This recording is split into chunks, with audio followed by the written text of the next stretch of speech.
guest is so much fun and such an inspiring woman that I had to make this a live event. But just do know that there will be a recording and it will be on the audio on all the podcast platforms. So at the Leadership Heart podcast, I pride myself on bringing amazing women and men to this podcast because it's about heart and it's about leadership. It's about learning about amazing journeys. And this woman is truly an inspiration for me and for many people around the globe. I'm going to bring up my special guest, Cherie Mathews. Hello, Cherie. Hello. Awesome. Thank you so much. Well, I could do a lot of reading with your bio, but I'm going to say in a beautiful way, and thank you for those who are coming live with us today, that not only is Cherie an accomplished R&D computer engineering professional, that's pretty impressive, but she has experience in special projects like at NASA and IBM. That is pretty also, I think, absolutely amazing. And we'll talk about that journey in just a moment. But importantly, what really touches my heart is the ability that you are an educator, you're an advocate for education, and you're very, very innovative. Look behind Cherie right now, or patents, innovator extraordinaire, and a woman, and let's dive into this, Cherie, a woman who really you were a trailblazer. We're both women of early ages, just over 60 here. And what was it like? I love that. Yes, bring in the energy. What was it like for yourself to be that trailblazer? Because you really were a trailblazer in that male-dominated world. So let's jump into that. Like, how does it feel to be a trailblazer? Well, thank you for the kind intro. I really appreciate it. So I think at the moment you don't think that you are a trailblazer. When you look back, you're like, oh, the reason why you're sitting in that seat is because of me. Yeah. Well, all of us, right? Yeah. So I guess at the time I was just really motivated to do something that wasn't boring in life and challenging, and I liked it that way. I did know that I didn't look like anybody else, obviously. And I did know I was going to have to work really, really hard. And I did know that my contribution is going to have to be above the average bear. And those were my goals, to be able to normalize acceptance. Because back there, you had to do it like 2x, 10x. Not to say that I'm not really I'm saying like you really had to do something great for them to go, okay. Yeah, to be seen. I mean, that's this interesting piece. Like, people use the word trailblazer or pioneer. To me, I look back on my life and being someone in a male-dominated, industry. I kind of came up through the old days. I was in technology. I don't know if you remember this, and I'm going to date myself, but back in the days when the facsimile machines, people are like, what's a fax machine? Wait a second, what? And I thought I was all that and some, and I shared with Cherie earlier as well, is I literally, if you can imagine, I was like 118 pounds, 5'7", carrying like a 50-pound fax machine, because this was the newest innovation. This was like, oh my gosh, this is going to change our business. This is going to make us more efficient. Everybody wanted it. So I was super successful because I would get my heels on, strap it on, and I'd be walking and I'd be meeting people where they were at to say, hey, this is new. This is an innovation that's going to help your business. But at the same time, I also experienced, even though I was highly adept at working and getting to know people and in the sales kind of world, there was still this kind of barrier for a woman to overcome. Did you experience that in your world? Yes. And so for my older story, also in this amazing time frame, is I actually was there when there was vacuum tubes and mainframes. And so what we're talking on right now would take up like half of your house with mainframes. This is how we started. And then the rumor was someday it's going to be all on a thing that's going to sit on your lap called a laptop. And everybody's like, no, that's voodoo. That will never happen. So I Yeah. actually got to live through that generational growth. And I was actually the first reverse engineer for the 4 megabit chip, which I'll tell you a little bit later about. But 4 megabit. Okay, let's think about that. Shoelaces that light up have 4 megabits right now. Wow. And we were doing that for NASA. Get them up into space. That's Okay. amazing. It was crazy. But as far as being accepted, I remember walking in. I was raised by my father. So the boy brain was really comfortable for me. Yep. So I actually could easily adapt that way because I understand when my dad wasn't in the mood to talk, we didn't talk. Or I got really good at talking at bullets and getting to the point. Because men's brains, certainly back then, don't want stories. No detail, no fluff. Yep. How do we get it done? Tell me now. Timeline, get it done. Yeah. And so, like, I'm comfortable with that. But me physically standing there amongst all the, the engineers, and they look different. Yeah, this all was, I'm different. But I worked really hard. And standing up for yourself and knowing yourself as a woman, like that to me was a challenge. Like how am I supposed to behave? I was like you, Cherie, in that I gravitate to a masculine perspective. I'm very task focused. And it's interesting for me, it was that juggling, that balancing act of how can I, at that time, I was expected to be role as a wife, as a provider, but as a businesswoman. And I think, it's interesting. This kind of, I'm going to ask you a specific question. It's interesting even now for women, we're still having to juggle all of those roles and responsibilities. So how did you manage that? Like, how were you able to manage being an innovator and manage life, manage the other abilities? I was on a pathway to actually have, in the male dominated world like this, I was as driven as they were. I didn't really worry about grocery shopping or my hair, but I do now. Obviously, look at it. I mean, it's fabulous. I love your hair. Okay. I love your style. I remember this defining moment when I had just had enough of not being listened to, even though I was turning in fabulous work. I was up presenting. I was the presenter for R&D. So I did get that, I was the weather girl. I was presenting the big breakthroughs, but they looked at it as on like a servant, like, you tell us, you're cute. I go up there and I'm not getting the attention that I needed for something very important. And Sandra, this is what I said. I don't know. Just inspiration came. I said, gentlemen. Now, she said, sounds bad. I said, judge me on my brain and my contribution and not the way I pee. I love that. And they started pounding the tables and laughing and clapping. Do you know that whole, I don't know if it's the word pee that made it happen. I'm not sure. But they loved the fact that I had that confidence and I could recognize that it wasn't there as far as the respect. But I was turning out good work. That changed everything. That one statement changed everything. I got like people high-fiving me. I'm like, these people used to ignore me, walk away.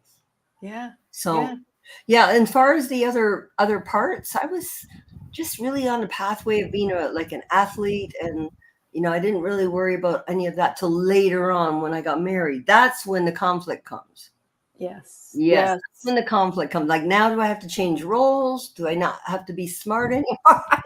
I mean, but it's true. But I want to go back to that comment that you just made about confidence. Because I think confidence, like as a woman, that confidence inside to know, hey, I'm smart. I know this stuff. I've developed this stuff. Yeah. I've earned the right to be here and to speak on this. Yes. But for some women, confidence is a challenge. So what I heard you say is your dad was a good role model for you. Did that help you get that confidence, Cherie? Yes, but I'm going to say, if you're a non-confident woman, I would say that you need to understand your subject matter more. Because are you a lack of confidence to tell me that you have a heart for teaching women and business and and leadership? And would you have any trouble conveying that to me? No, because it's in your heart, it's in your book. Do you know that you are like an amazing human being. You're an honest person. You love people. So do you have any confidence problem there? No. I think confidence is because they have 50% of what they need to know, and they're nervous because they're going to get found out often. Seriously, if you know that you know that you know, if you know, you really can have confidence. Now, about speaking out, that's hard for people. I get that. Publicly speaking, I get that. But I'm just saying, no one should ever look you in the eye and make you feel less than when you have the confidence that you're a good person and you have contributions and you can help people. Yeah. That's where that confidence comes in. Yeah, and I love that. And it's interesting, you know, I reflect back to my earlier story because I love to share stories, and I think that kind of really helps support also the conversation. And you know, for me, confidence didn't come early. It didn't come to me as, oh, I have all these things that I can be confident with, because I was different. I was bullied at such an early age, like literally at 5 years of age. The same set of girls bullied me my whole educational pathway. Wow. So every single day I would wake up, oh, you're different. They used to call me tinsel teeth, and the boys would join in. And so for a young developing, you know, young child, that is really challenging. And then you add in that I had a learning disability, so I couldn't really read well. So I had special classes, and it just, again, set me up for that bullying. So a lot of people, in particular, even now, but definitely back then, bullying was, especially in the educational system, a real issue. Teachers didn't step in. Parents just said, oh, well, that's good for you. You know, you're going to learn how to kind of like tough it out, and it'll give you that girth. It was a real hard thing. Like, it was really, until I got to a point 34 years later, that is, until I unlocked my own personal story, that I realized, holy crap, I went through all these things, but I was resilient. I was resilient through it. Do you think today, like for whoever at that point, do you think we're as resilient as we were back then? No. I need a mental wellness week off. You know, no, I don't, unfortunately. But I'm really passionate about the story you just shared. That is a little bit different than the act of confidence in the workplace, in my mind. Oh my gosh, yes, people that are actually have genomic imprinting from being harmed that way is a very different journey than someone who has not. So look at you go. I mean, well done you, because then you do stand in your power, but you know what you came from. And so your resilience is just like on a different level, Sandra, because always in the back of the mind, we're children. Yes. You know. So when you're standing up doing your big lecture or doing something like, you know, those little flashes come, right? And that's where a strong mindset has to tear down those things that try to tear, you know, bring you down. And then you stay firm, you stand in your power, and you go. And that's obviously your story. So congratulations. Oh, well, thank you. And you know, it's not so much about like me and my story. It's more about so many individuals, so many, and particularly for women. Like, I really want to focus on women, that as we've developed, as we've gone through these different journey stages, there's a lot of in the past that I think women today, like, I look at my daughter, she's so strong. She's like, I want this. I expect this. She understands her values. She's got boundary setting. Good. Back then and there, I didn't see that I had that. I lived from an old fixed mindset. And I know that you are this amazing brain, you know, science, all this stuff. So I want to kind of shift a little bit, because really, when we're awakened to our own personal story and realize I don't need to be that old limiting beliefs, I don't need to be that old younger version of myself, I can reprogram my mind to look at things differently. So as an innovator, as someone who actually, you know, sees and develops like all the patents behind you, how can you, or how have you found in your life, your lived experiences, how have you been able to have an innovator mindset? Like, is there an innovator mindset? Is there a confident innovator mindset? Like, what does it take to be you? Oh, childlike belief. Okay. And allowing yourself to have free thinking without coloring in the lines, and not believing anything is impossible. So I think that my dad, I'm just going to give him creds for problem solving. That part of it was taught. I'm going to say nature, nurture, right? Yeah. I wasn't born that way, but I couldn't even go to school without fixing the sprinkler head if it wasn't working right. And I'm like, I don't want to know about a sprinkler head. I mean, and he's like, well, it doesn't work, so you need to fix it. I'm like, no, I don't. Yes, I do. Oh, okay. So like my dad was the guy who took literally almost the whole engine out of my Mustang Ghia, and like all these parts, the carburetor, the everything, the battery, because you're not driving a car unless you understand how it works. All the wheels and things. So that was, I'm going to have to say that's nature or nurture, excuse me. Yeah. Okay. For sure. But you still have to have the tenacity to go along with somebody doing that. And I think a lot of children to this day might just sit there and collapse and just say, no, it's too hard. Just give me my car. And so I would have to say free thinking is really what I like to stand on the soapbox for. I believe everybody has innovation, invention, creative thinking, fun factor. Of what I always see the movie of what does it look like to walk down, get an award for doing something, an idea, fixing something broken on the planet.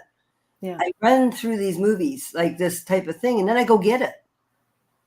So I think creative thinking and free thinking, don't be stuck. Don't get on the hamster wheel, and don't just do a good job on the hamster wheel. Break out. I love that. But how do you break out? What have you found in your experiences that led you to that ability to break out beyond just the nurturing, with your parents, with your dad, to your father, to really support that? This is going to sound a little different, but I believe that every single day I have my creative thinking time where I have literally no stimulation, and I go after a particular thing I've either seen in society, like I have with the golf, and we'll talk later about. We will talk about that. Yeah. I will just play in my mind. How would you solve this?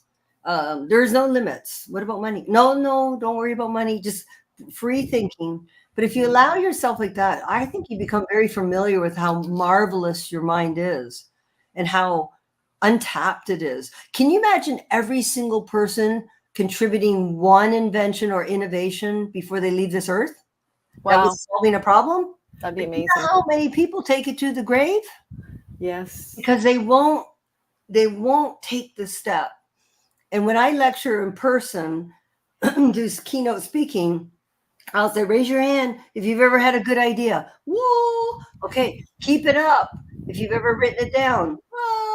It gets a little weaker. And then I'm like, keep it up if you built a prototype of this idea that you wrote down. Everybody drops. Yeah. Keep it up if you've actually filed for patent because you want to take it the next step. No, nothing, zero. So I think they need permission. And I think the light bulb can come on. And I think that it can. I really believe this, Sandra, with all my heart. Everybody's brilliant. You've gone through things where you can solve problems. I haven't had that experience. I've gone through things, well, I solve them. I love that. And I love that. And I want to let the listeners know that, Cherie, thank you for being so brave, because Cherie's just gotten over this cold and this cough. So please have some water, because I want your beautiful voice to be fine and happy and just kind of managing there. So, one of the things that really kind of just spurs my heart, because I always go to my heart, because we're at the Leadership Heart podcast. And it's understanding that there's so many beautiful gifts that we have. Yeah. And just almost getting out of our own way. Yeah. To have some time to let that beautiful brain, the heart, connect to the heart and the mind, and just sit in it, stew in it, allow it to percolate, yes. and things come out. That to me, I don't know if we do that enough, especially if we go back and we say, hey, as women, we have all these different roles. We're rushing, we're going, we're doing. even saying that, I experienced that. Oh, I don't like that. Right. I think we need to stop and observe ourselves and allow our mind that freedom. Yes. And I do that purposefully to open up, like you said, the free will, the expression, to see what the gratitude, the joy, the happiness, in every moment. Absolutely. And I don't think women have enough respect for themselves to fall in love with their brain and fall in love with their thinking. We get into almost type of Tourette's type of thing of the laundry, the listing, the this, the that, the groceries. I might get a bit. There's no freedom in that. You're trapped. So allocate some time. I believe in grounding. That's a science thing. Get your bare feet onto the grass. That's the big ball. You are an energy pack. And it absolutely helps. It does. I know it sounds weird, but it really does help. And I absolutely believe in free thinking. I do. I actually crave it. And I'm almost like, how exercise, when you get into the habit and you're like, oh, I didn't exercise today, right? I get like that when I don't have quiet, free thinking. Yeah. So I think everybody has it. I think everybody's got fabulous ideas. I think everybody's got inventions. I will go to my grave yelling that because I believe it. I've seen children come up with phenomenal ideas. And you shared a story. I'm going to go back from being like the personal side, but back into business, into leadership. And you shared with me the pencil opportunity. And I had to bring that back because I think that's really wonderful. And I would champion that for those who are listening in the podcast to bring this idea to your next meeting or like a opportunity to bring this forward. Would you share that with us, Cherie? I think it's such a really cool idea that you shared with me that you did with the pen or pencil, you would bring it in. Would you share that with us? So it got birthed because for me to be accepted in the R&D group, which is only female for the innovation, I was handed, after months and months of testing, I was handed a stapler, the old school skinny stapler. And they said, you have 1 minute in front of all these people. You have 1 minute to reinvent the stapler. And my mind said, how do I reinvent something that works? There lies the problem with innovation. Because if you allow that to be the guide, I'm done. No more thinking. Yeah. So what I did was I started to panic. It took me 30 seconds to stop shaking and saying it's impossible. There's nothing you can do to innovate a pen. How does the stapler work? Oh, it pushes a thing down, goes in a blah, blah, blah, blah, and it curls up underneath. Like that's where your brain goes. Yeah. Now I've got 30 seconds left. So what I did is I reached over onto the table. I grabbed a circular coaster for people to put and I put it on top of the skinny,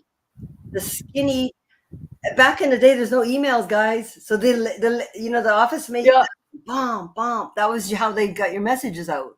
Yeah, big line down their hand. And so I grabbed that circle, I put it on there. I said, increase the surface area. It relieves the pressure on the hand. We'll have a brand new stapler. And I was out of my minute. And I got I guess you call it the golf clap. So I'm like, golf clap. Yeah. I don't know if I did okay. And I was let in. Yeah. And they actually brought it to market. So it was a good one. and I think so I can't give out staplers. Well, I converted. What can I give the audience when I'm speaking? I give them a pencil. This is a pen, but pretend it's a pencil. Yeah. And then I say, everybody has a pencil, hold it up. And I said, you have 1 minute to reinvent a pencil. Their brains go, it's a pencil. It's done. It's got a little rubber thing and it does a scratch and like this. Yeah. I said, you got 1 minute. That's the same test I had. This will break you out of common thinking. I had people, and some of them were, I'm going to say, at-risk youth. Mm-hmm. But they were older. They would have the courage to stand up, and then they would say, I would make it also a biometric measuring tool to see if I was getting into panic mode, like my blood pressure and stuff. Brilliant. Wow.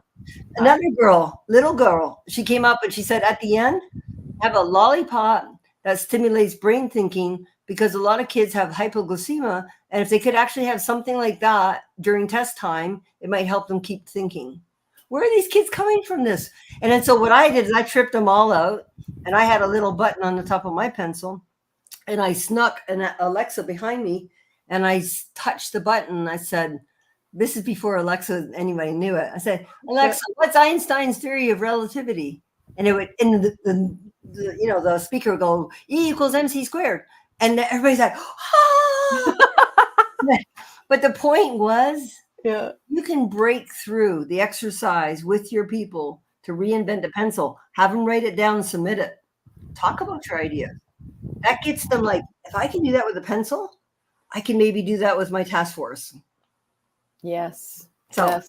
Yeah. I love that. Thank you for bringing that home and just rounding it up with all the beautiful background and that young person, the different ideas. It's so beautiful.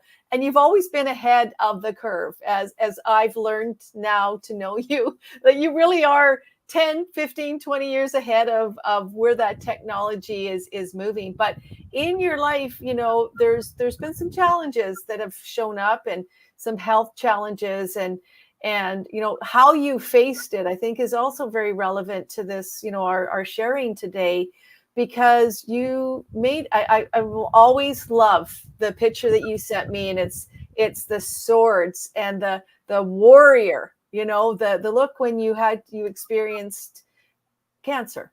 And many people face cancer, whatever it is that comes into your life.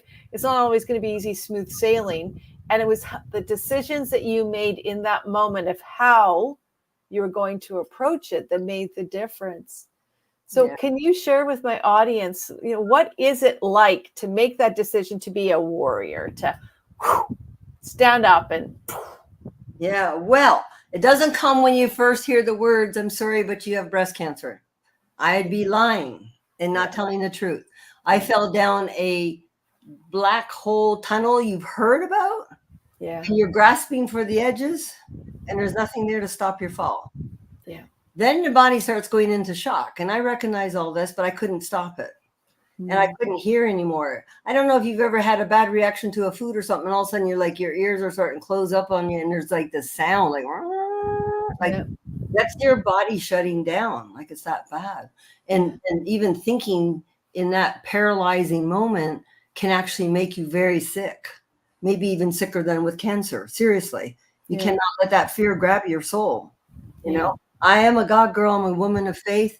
And I tried to grab to the sides and I could not on my own. And then I just started like, oh, this is where God's going to have to step in here, because I've fallen into the abyss. Yeah. Now my husband's sitting beside me, and guess what women do? They try to be the CEO, it's all going to be okay.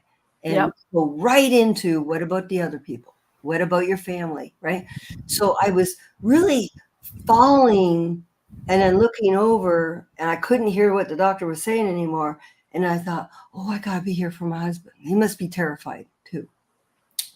So, through my prayer life, I said, I got two ways of doing this. You can curl up in a ball if you like it. That's the human part. Run as far as you can in fear. I can have all these negative thoughts, Sandra. Like, I'm going to tell you, the mind attack is more than the physical attack. You're not going to be here for your children. They're going to watch you crumble and die. I mean, it's unbelievable difficult like that, right? Or my other choices, to pick up my sword and start swinging even if I don't feel like it. And if I keep swinging, I might hit that dragon. Yeah. Fire-breathing dragon. I might just hit it. And then as I started doing that, you practice that in your mind. Yeah. Then I became stronger and stronger and stronger, because I was unwilling to go back to the fearful little scaredy cat. Like, 'cause it's scary. I'm not saying this, but that was my choice. And so for 14 years, I have been encouraging others to pick up their swords, even if they don't feel like it.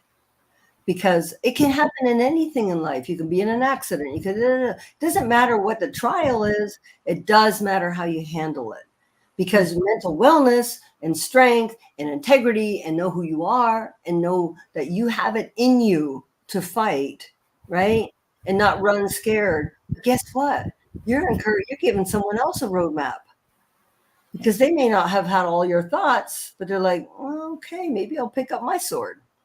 And that is my love of, for 14 years, I've helped.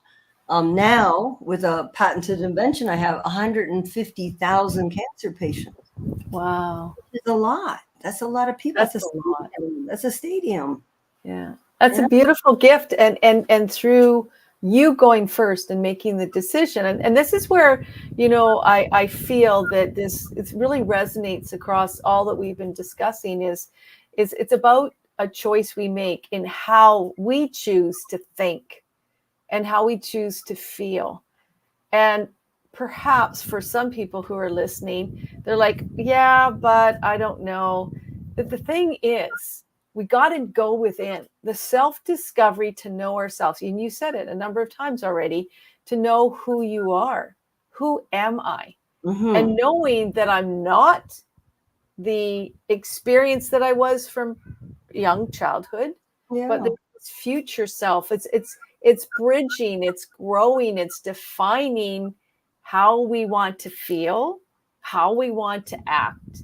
And I don't know if we spend enough time early on in life with our young kids and then bridging into, like, as you've gone through your cancer, you're a thriver now, you're sharing this, you've created a new thing that really helps women around the globe.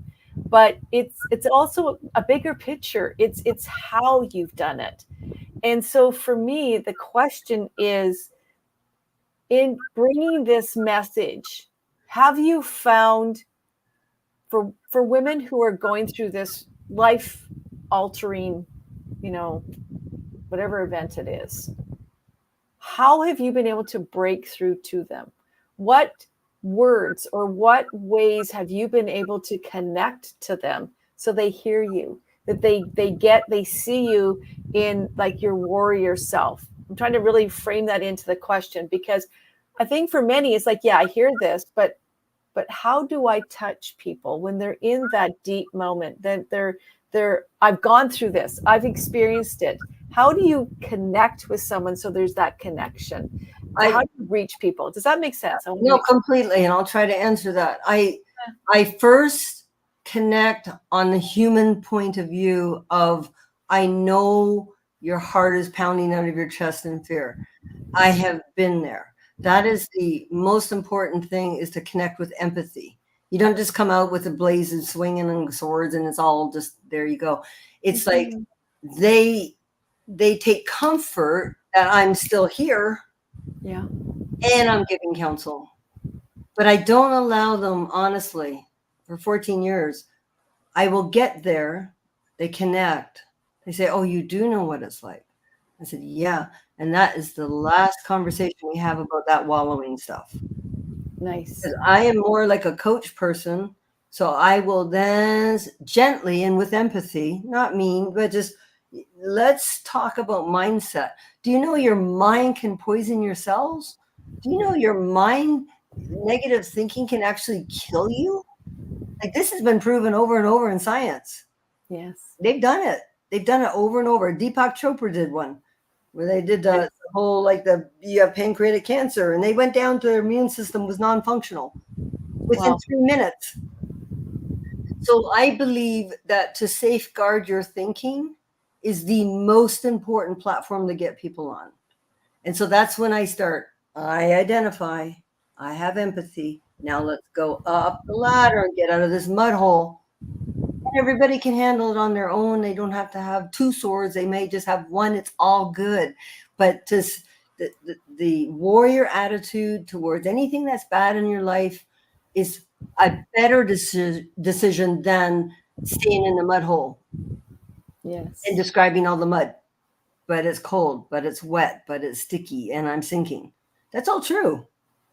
Hey, guess what? I just put a ladder down that hole. Let's go. It's a choice. When I say that, you can live two ways.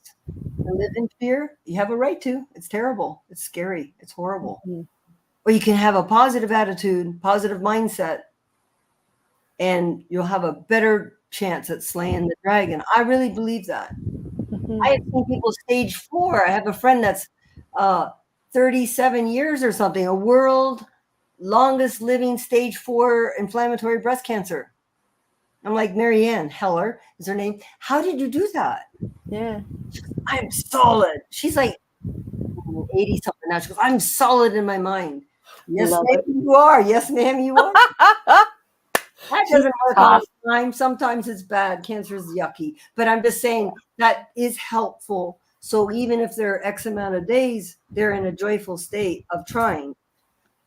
And that brings us back, doesn't it, about when we first started, the importance of joy and being open and looking. And we do know that if we're always communicating to ourselves in the subconscious way, which perhaps may be negative, we're going to do what? We're going to attract the energy. We're going to attract more negative things. Yep. We're a radio.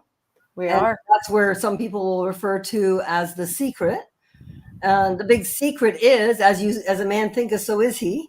But if you dial into the frequency of negative, black cloud, pig pen with all the muck around you all the time, I love that. You actually will only see through the eyes of the big black cloud.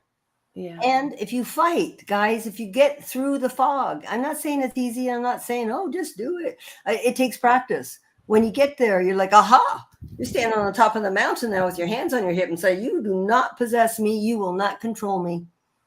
Yes. You're the boss of your own mind. You're the boss of your brain. Yes. And I love that. And I just have to like do some clapping and like, woot, woot, you know, because it's so true. And this leads us into the advocacy work that you've been doing.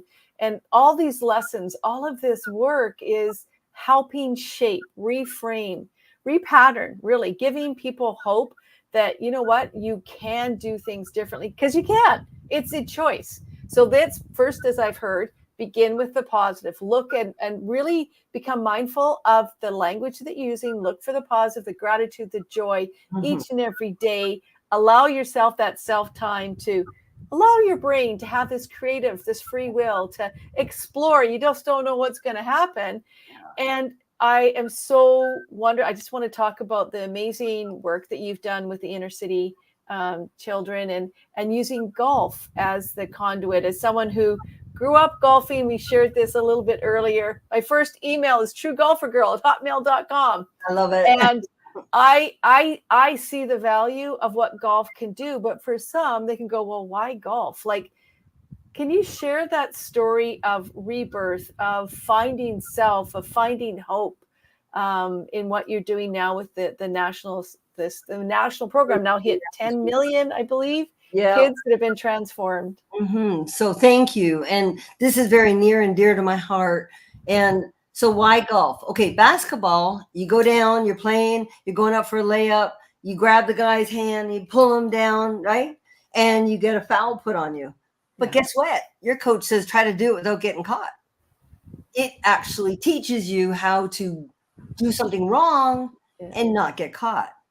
True. All same thing. Everything's the same thing except for golf. That's why golf.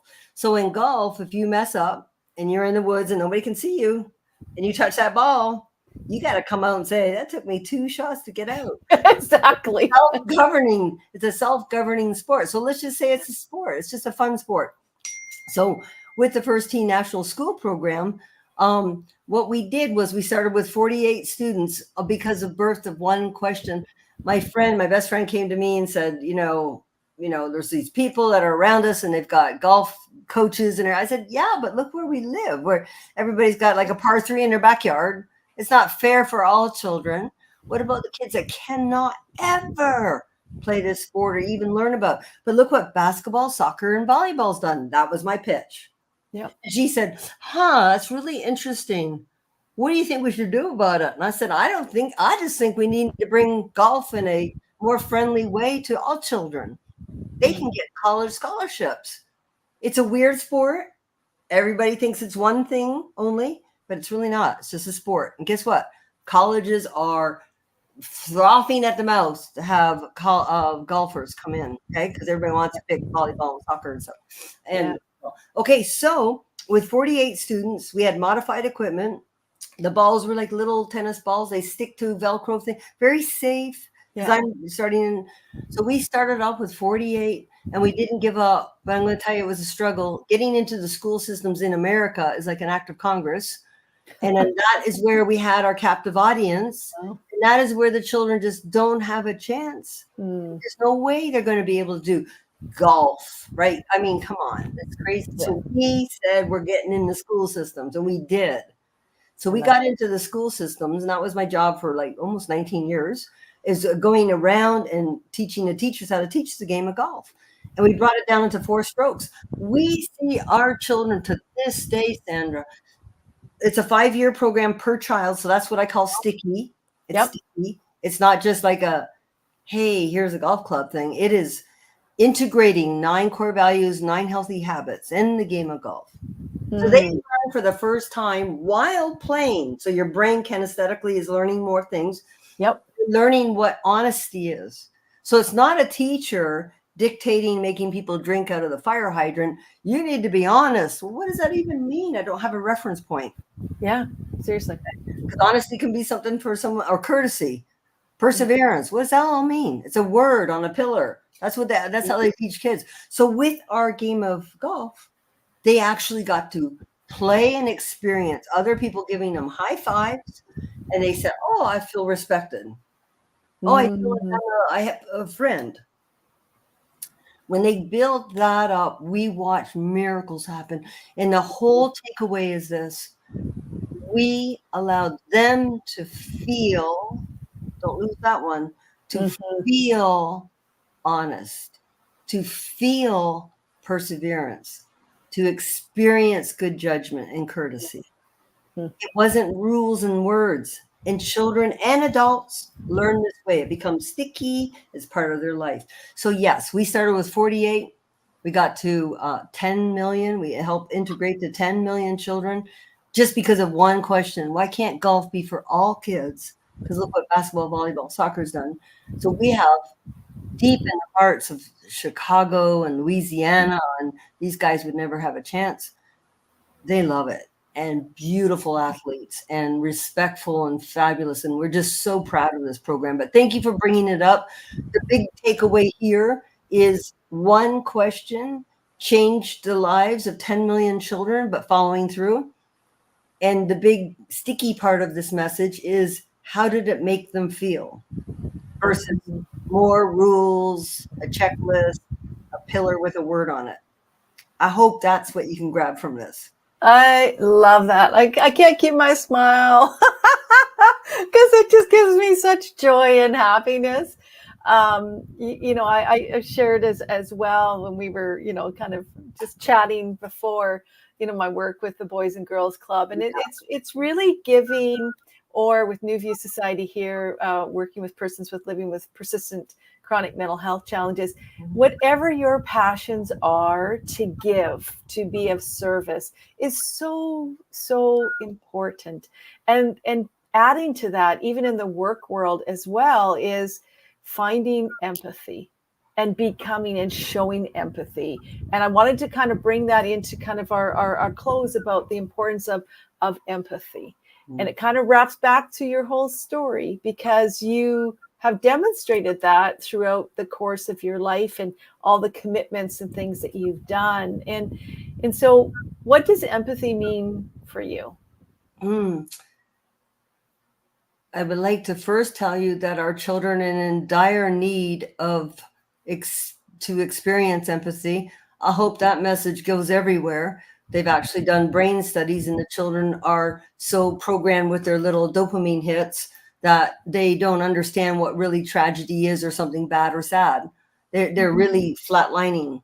Okay. So what empathy means to me is I'm able to take this happy soul that's been somewhat successful and stuff like that, and then go right next to a friend in need and hurt like them, and figure out, how can I help? I don't do it casually. I do it with all my soul. I feel for them. And only when you do that is something like electrically that they can tell you really love them, that you really care. If you are programmed dopamine hit person, you won't ever get there. You'll just say, "Can I bring you lasagna?" Okay, ooh, I got that job done. You're missing out on the whole thing of being a human. And so the empathy for me is to actually feel and give them hope after you've identified with empathy of a different way of thinking, if possible, because sometimes some things are really tough.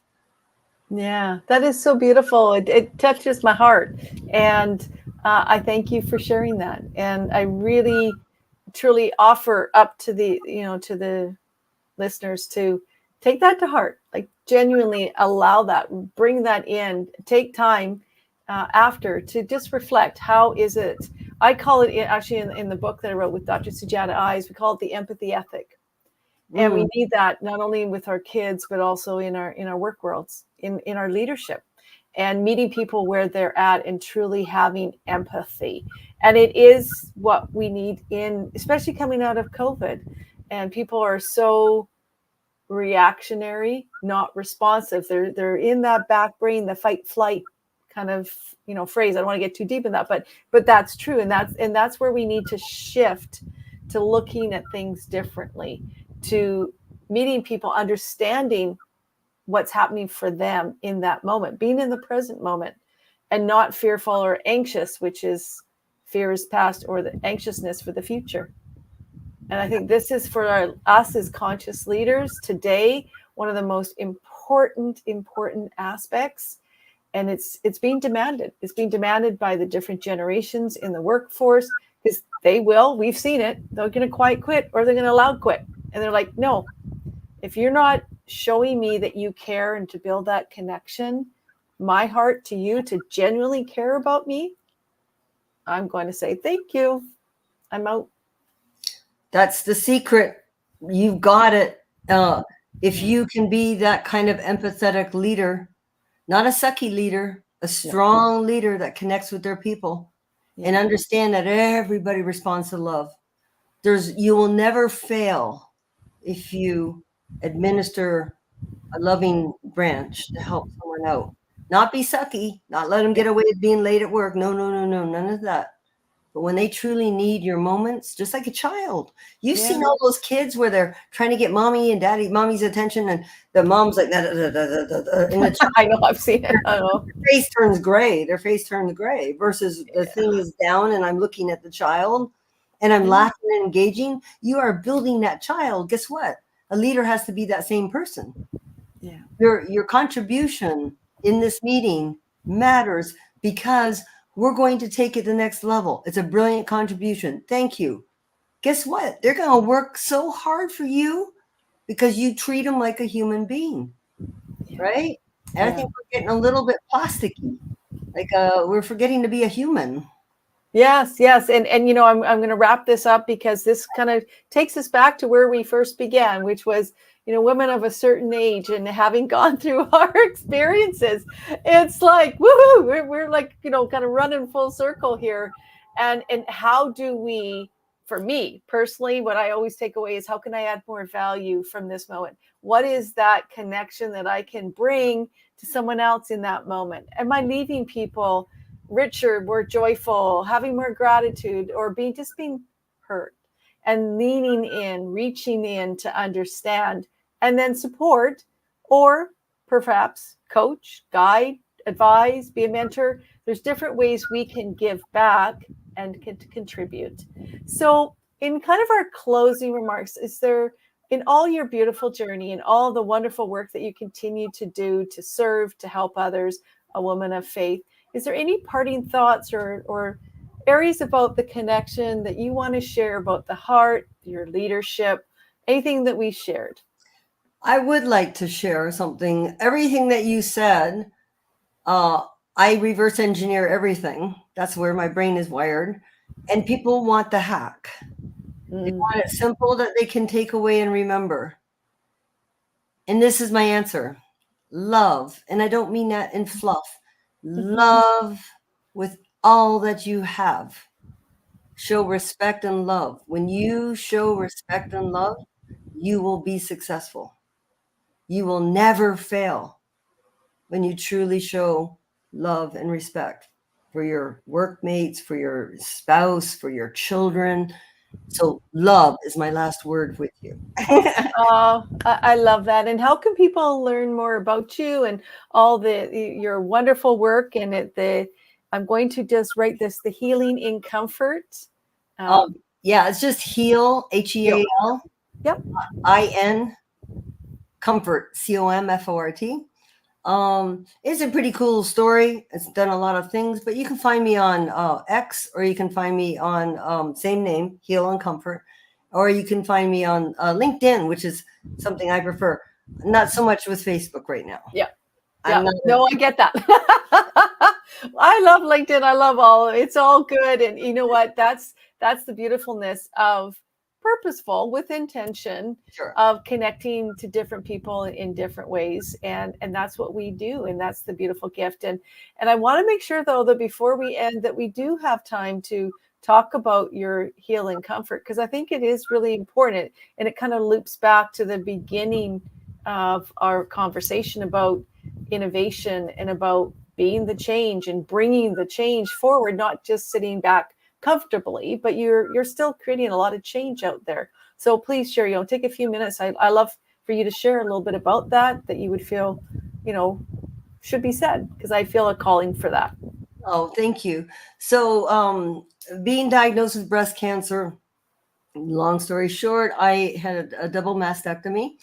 And being an innovator in the mindset, I'm always looking for solutions, how things could be better and more, just a better solution all the way around. Well, I woke up and they told me to bring my husband's dress shirt. And guys, after having your breast removed, you don't feel sexy in your husband's dress shirt. It's not happening. And so when she tried to get me dressed in this, I actually got sick all over myself. I got in trouble, and she said, "Why did you bring this?" And I said, "I don't understand. This is my first mastectomy. Why don't you have something?" And then I started getting pissed off. You know why? I started thinking about a sprained elbow gets a sling without even asking. Yeah. A sprained elbow. I have been altered for life, fighting for my life. I had these medical drains hanging out of me. I looked like Walking Dead. It was not a pretty scene. And now I had throw up all over everything. So I get in my wheelchair to get me out. She put a drain tube in this hand and a drain tube in that hand. And I said, "What are these?" And she goes, "Oh, they're tied into your body to help you drain fluids." And I said, "Ma'am, I need my hands." She goes, "Don't worry. We'll give you some safety pins." I said, "Safety pins? That's my post-operative equipment from a hospital?" Wow. Safety pins to pin the drains on the outside. I said, "I am not walking in my house with a throw-up shirt and my body fluids dripping on the outside of my shirt. What is this?" Yeah. Okay, so I'm in a chair and I have some Blackfoot Indian in me from Canada. Yeah. I love that. And I'm going to tell you that because we were like, when you see something really wrong like that, you fight and fight. So Yes. I literally almost had like an out-of-body experience. I said, "Oh, I've got to solve this. This is crazy. This is happening to other people."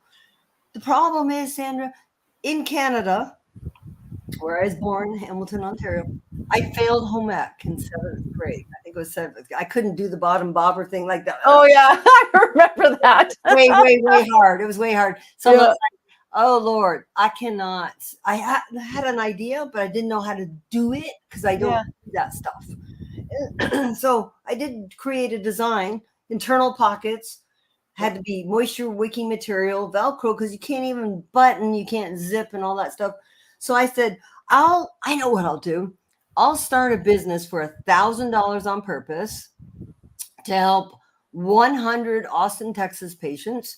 And then I'm done. I'm not talking about cancer anymore. I don't want to go to those march. I just was done with cancer, right? Yeah. So I created it, and Fox News did a thing like I think I had one prototype done. Yeah. And they're like, "We need to cover your story." I'm like, "I don't have a story." And they're like, "Your product." I don't have a product because I was just gluing stuff. I was gluing things. Yeah. It was not good. And I still look back at that and I was like, Anyways, so I got to the 100 patients in Austin, which I was really proud of. Yeah. Be able to, see something broken and try to help others not go through what I went through, because it's an insult and an injury, right? Yeah. And so that turned into 150,000 souls. Wow. And to this day, I'm still helping patients online, talking them off the cliff, and it ended up being like a ministry. So the solution turned into, and then I patented everything, because I really believe women should patent and lock down their IP, intellectual property. And that's another whole meeting. But I'm just saying that. But it's an important one, Cherie. Like, I think, it's okay. I would like to talk about that because, you're making a solution that's really important to women, not only cancer survivors. Like, I had implants and I took out my implants. And so I had those drains. I still have marks here in the drains. Yeah. And having to come out and, having to get those suckers pulled out is not fun. It's like no one prepares you for any of this. Let me tell they don't you. tell you anything. And you're like, it was. I have to share this story because it was horrific. Because I had a great surgeon, wonderful surgeon, but where this happened, because the elevators weren't working, they tried to find this other office. Like, just imagine this in like the oldest GP office in the base of this huge big tower. And it's super, like 30, 40 years old. It's brown. It smells bad. And I had to go through this corner, not knowing what was going to happen to me when they're going to take out these drains. I just thought this was really quite a moment. I still remember it. And I felt so awkward because, I mean, you're burying yourself, right? And you go into this room and the surgeon goes, okay, wait a second, then whips. It was like, what happened to me? What? And there was no other, female nurse. Like, they were doing this because they couldn't get patients upstairs. I felt really, I was, my eyes were like, what happened to me? And I was like, tears. And I'm like, what's going on? And this is what happens because you're, as a woman, just like in our earlier stories, you have to trust, but you're so vulnerable. And it's just like what you're doing makes a difference, because there are a lot of women who are taking out their implants and have to go through big surgery. It takes a while. Yeah. And you have these drains. So I think there's still some other utility, and why I wanted to share that, because I help them all the time, explanters. Yeah. All the time. So the drains fit inside my shirt, not outside. So you look like you're going to spin class. You look like a person and not a science experiment. And that was the whole thing of comfort and dignity. But what you had for immune system response, the explanting, it is a lot of drainage because you had a pocket, right? And the fluid goes up and stuff like that. But so my first time without the shirt, because I hadn't invented it yet, I had the drain tube. You know those door handles that have the handle that you go, to open it up? Close it? Yeah. So the phone rang, and of course I'm mobile and I'm running, to get this. Remember when we used to run for the phone? I mean, I don't know. Why we were slaves to that. I was like, oh, the phone's ringing. But anyways, it got caught on that little handle. And because that, guys, it's sewn to the body. It's sewn in your body. And it's a tube that goes all the way up into your body. And so, I'm on my knees going like, I've got to solve this because this is not okay. So you're right. I have helped a lot of explanters and even shoulder surgeries and stuff like that with this invention. And it's really just basically like this. How do I turn this terrible, horrible, I felt like a piece of meat. I didn't feel valued anymore. I certainly wasn't pretty. I don't feel like a female anymore. I mean, everything was wrong about this. But how can I help other people not have to go through some of the journey? And that's what Heal and Comfort's all about. I am still here saying, I know how bad this is. Let me help you do one thing off the list. So thank you for demonstrating empathy, of showing up, of demonstrating not only to be innovative, but to make a decision, to live with free will, with choice, with this beautiful gift of creative thinking, of saying, I need to solve this. I'm going to go and find it. And then you took action to do it, to bring in the right resources. And with faith is that you're giving back. You're helping other people who, I would feel would have a much better journey in going through the recovery versus what, you went through, what I've gone through, other women have gone through. Yeah. The big message I always get back is they love that somebody who's been through it did something for them. Mm-hmm. So my solution is something for them because I care about their bodies and their spirit, people.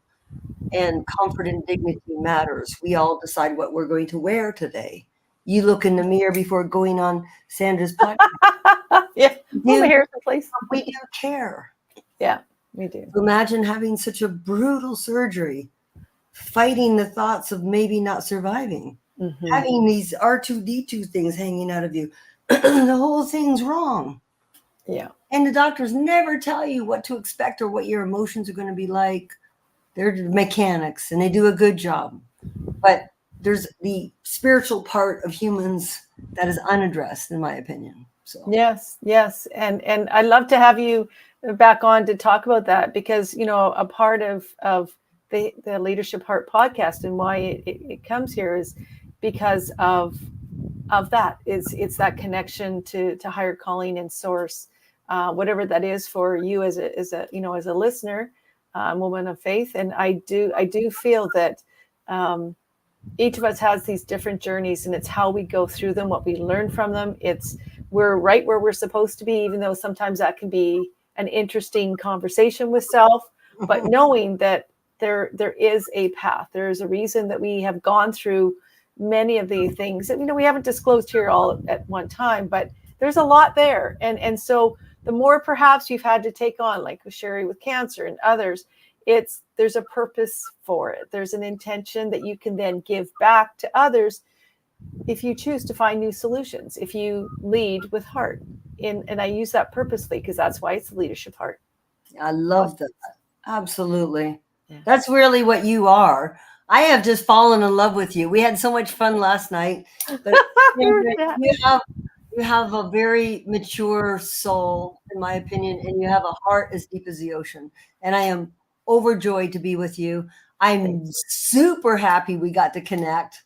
And I'm telling you, everybody who's listening, Sandra and I spent about an hour laughing about our time. And I'm just going to tell you, this lady is a keeper. She's a blessing beyond words. So again, I thank you for the great honor. Thank you. Thank you so much. And I welcome all our listeners to please. It will come back on all of the major platforms. And I thank Cherrie so much for your heart, for your generosity, your spirit that you bring to the world. It truly is an amazing opportunity to connect with you. And I will meet you on the other side in just a moment as I close.